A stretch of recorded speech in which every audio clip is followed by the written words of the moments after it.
જે દિવસે દેખાઈ જશે કે એ કુકડો તો બાળક છે તારું અને તું એનો બાપ છે, એની માં છે, એ દિવસે એ નથી કરી શકવાનો કે એનું ગળું કાપી દીધું, ચિકન ખાવું છે. આ બધા છે એ તારા બાળકો છે. હા, કદમાં મોટા હોઈ શકે છે, હાથી હોઈ શકે, પણ છતાંય એ તારા બાળકો છે. તમે બાપ છો, તમને એના સંરક્ષક તરીકે જગ્યા મળી છે. કોઈ પોતાના બાળકોને મારીને ખાય છે, સાપ કહેવાય છે.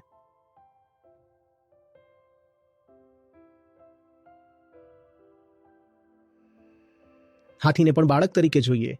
એને ભોગતા નહીં કે એની ઉપર ચડી ગયા, જંગલ સફારી કરી અને એને મારીએ કે ચાલ આ કર, પેલું કર, કે એને ચિડિયાઘરમાં મૂકી દઈએ કે પછી મંદિરના કાર્યક્રમોમાં ઉપયોગ માટે વર્ષો સુધી બાંધી રાખીએ. બાળક છે, બાળક સાથે આવું કરે કોઈ? હાથીએ ભલે 30 વર્ષનો હોય તો પણ બાળક જ છે, નાનું બાળક. પ્રકૃતિ આખી આપણી બાળકી છે, બાળકોને ભોગાય નહીં. આવું કરવું એટલે બાળ દુષ્કર્મ કહેવાય.